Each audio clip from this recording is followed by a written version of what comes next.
Operation Sindoor. இதை பற்றின எல்லா டீட்டெயில்ஸும் நீங்கள் கண்டிப்பாக பார்த்துருப்பீங்க. பயங்கரவாதிகள் மீது நடத்தப்படும் இந்த போர் நியாயமானது. நம்ம நாடுகளில் பயங்கரவாதிகள் இல்லாமல் போனால் இந்த உலகமே நல்லா இருக்குங்க. இந்த ஆப்ரேஷன் சிந்தூரை பற்றின பல விஷயங்களை பற்றி பலரும் பலவிதமாக பேசிக்கிட்டு இருக்காங்க. ஆனால் நான் இன்னைக்கு பேசணும்னு நினைக்கிறது ரெண்டே பேத்தை பற்றி தாங்க. Lieutenant colonel Sofiya Qureshi. பெண்கள் எல்லா தளத்துலேயும் வந்தாச்சுங்க. இராணுவத்திலையும் பெண்கள் இருக்காங்க. சமீபத்தில் கூட நம்ம மதுரை ஆதீனம் அவரை பற்றியும் நம்ம வீடியோவில் பேசத்தான் போகிறோம். போலீஸ் வேலைக்கெல்லாம் பெண்கள் சரிப்பட்டு வரமாட்டாங்கங்க. அவங்களுக்குன்னு சில சிக்கல்கள் எல்லாம் இருக்குல்ல, அதனால தான் அவங்க சரிப்பட்டு வரமாட்டாங்கன்னு சொல்கிறேன். அதனால பெண்கள் பெண்களாக தான் இருக்கணும். சோஃபியா குரேஷி அவங்களோட பயோடேட்டாவை நான் படிக்க வேண்டியது இல்லைங்க, அதெல்லாம் உங்களுக்கே நல்லாவே தெரிஞ்சிருக்கும். அடுத்தது விங் கமாண்டர் வியோமிகா சிங். 2 அதிகாரிகள், பெருமையாக சொல்லிக்குவோம், பெண் அதிகாரிகள். நேற்று ரொம்ப அறிவுபூர்வமாக இந்த போரை பற்றின செய்திகளை மக்களுக்கு சொல்லிக்கிட்டு இருந்தாங்க. அதில் அவங்க சொன்ன வார்த்தை மிக மிக பொறுமையாக, அங்கே இருக்கிற குடிமக்களுக்கு எந்த பாதிப்பும் ஏற்படாத வண்ணம் தான் நாங்கள் தாக்குதலை நடத்திக்கிட்டு இருக்கோம். 9 தீவிரவாத முகாம்களை குறிவைத்து தாக்கி இருக்கிறோம். இவங்க 2 பேருமே ஹை கமாண்டிங் போஸ்ட்ல இருக்காங்க. நம்ம ஆக்சுவலாக இங்கே பாராட்ட வேண்டியது இந்த 2 பேர்த்தை தான். மிகச்சிறந்த எடுத்துக்காட்டுகளாக வாழ்ந்து கொண்டிருக்கும் இவங்க 2 பேர்த்தையும் நம்ம வாழ்த்துக்களை தெரிவிச்சுக்கலாம். 2 நாடுகளுக்கு இடையில் போர். இதுல பெண்களுக்கான பங்கு என்ன அப்படின்னு கேட்டா, 2 பெண்கள், அதுவும் அதிகாரிகள், ரொம்ப சிறப்பான செயல்பாட்டுகளை வெளிப்படுத்திக்கிட்டு இருக்காங்க. உங்களால் நாங்களும் பெருமைப்பட்டோம். உங்களுக்கு மிகப்பெரிய வாழ்த்துக்கள். இரவு நேரத்துல ரொம்ப துல்லியமா தீவிரவாதி முகாம்களை மட்டும்தான் அடிக்கணும் அப்படிங்கிறது தான் இந்திய இராணுவத்துடைய தலையாய பணியாக இருந்திருக்கு. எந்த அப்பாவி பாகிஸ்தானி மக்கள் எந்த வகையிலையும் பாதிக்கப்பட்டக்கூடாது அப்படின்னு நம்ம நினச்சது கண்டிப்பாக உங்களை எல்லாம் வாழ்த்தலாம். ஏன்னா எப்பவுமே பயங்கரவாதிகள் ஆபத்தானவர்கள் தான். அவங்க எங்கே இருந்தாலும் யாரு மேலே குண்டு விழுகும், எங்கே விழுகும் அப்படிங்கிறதெல்லாம் நம்ம உறுதியாக சொல்லிட முடியாது. சின்னதாக ஒரு டைமிங் மிஸ்டேக்காக இருந்தால் கூட அங்கே இருக்கிற பொதுமக்களை அது பாதிச்சிருக்கலாம். அவ்வளவு கவனமாக மிக மிக துல்லியமாக தீவிரவாதிகளை மட்டும்தான் தாக்குறோம் அப்படின்னு சொன்னால் நம்ம இந்திய இராணுவ வீரர்களுக்கு நம்ம துணை நிற்போம். ஆனால் பட்ட பகல்ல தப்பு செஞ்சது நான் தான் தெரிஞ்சு கூட போய் காம்ப்ரமைஸ் எல்லாம் பேசிட்டு வந்தும் கூட இந்த மதுரை ஆதீனம் பேசின பொய் இருக்குல்லங்க, இவ்வளவு அசிங்கமா நடந்துக்கிட்ட ஆதீனம் இப்ப வரைக்கும் மன்னிப்பு கேட்கவே இல்லை. தான் செஞ்ச தவறை விட மேலும் மேலும் தவறுகளை செஞ்சுக்கிட்டே தான் இருக்காரு. அது என்னன்னு தெரியலைங்க. இந்து மக்கள்ல ஒரு பிரிவினர், அதாவது அரசியல் சாராத பிரிவினர்கள் அவருக்கு எதிராக நிற்கிறாங்க.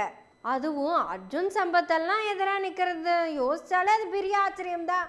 ஆனால் என்னாச்சுன்னு தெரியல, நம்ம தமிழிசை மேடமும் வானதிக்காவும் ஆதீனத்துக்கு சப்போர்ட் பண்ணி பேசிட்டு இருக்காங்க. ஏங்க அவர் பேசுனது பொய்ன்னு அவரே சொல்லிக்கிட்டாரு. நல்லா யோசிச்சு பாருங்க. சரி, இடிச்சதெல்லாம் கூட விட்டுருங்க, நான் போலீஸ்ல எல்லாம் கம்ப்ளைண்ட் கொடுக்கல, நான் சிவங்கிட்ட தான் கம்ப்ளைண்ட் கொடுத்தேன்னு சொன்னாரு. சிசிடிவி ஃபுட்டேஜ் வந்ததுக்கு அப்புறம் நான் போலீஸ் கிட்ட கம்ப்ளைண்ட் கொடுத்துக்கிட்டே இருந்தேன்னு சொன்னாரு.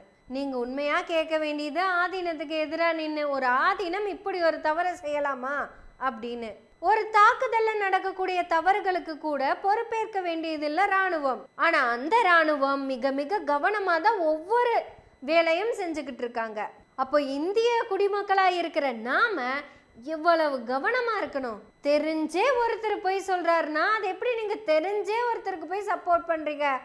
வானதிகா, தமிழிசை மேடம், உங்க கேங்கில் இருக்க 2 பேரே ஆதீனத்தை அரெஸ்ட் பண்ணுங்கன்னு சொல்லிட்டாங்க.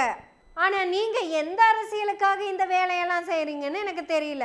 உள்ளபடியே வானதியும் தமிழிசையும் கட்டாயமா இந்தியாவோட தான் நிக்கணும். இந்தியாவோடனா இந்திய மக்களோட நிக்கணும். ஆனா அந்த மக்களுக்கு எதிரான ஆதீனத்துக்கு கூட ஏன் நிக்கிறீங்க அப்படின்னு நீங்களே உங்களை ஒரு தடவை கேள்வி கேட்டுக்கோங்க.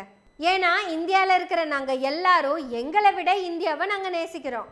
நாங்கள் அனைவரும் இந்தியர்கள், இந்தியர் என்பதில் பெருமிதம் கொண்டிருக்கிறோம். நாங்கள் மதத்தாலோ மொழியாலோ இனத்தாலோ வேறுபட்டு இருந்தாலும் நாங்கள் இந்தியர் என்பதில் பெருமிதம் கொள்கிறோம். அருணகிரிநாதர் நாகூர் அனிஃபாவை கட்டி பிடிச்சது தான் இந்தியாவுக்கு தேவை. ஆனா இந்த ஆதீனம் பண்றது இந்தியாவுக்கு ஒரு துளி கூட நல்லதில்லை. ஆனா அதுக்கு சப்போர்ட்டா வானதியும் தமிழிசையும் நிற்கிறீங்களே, அதுதான் இன்னும் அசிங்கமா இருக்கு. சோஃபியா குரேஷியும் வியாமிகா சிங்கும் எதிர் முகாம்ல இருக்கிற பொதுமக்களுக்கு எந்த பாதிப்பும் ஏற்பட்டுறக்கூடாதுன்னு நினைக்கிறாங்க.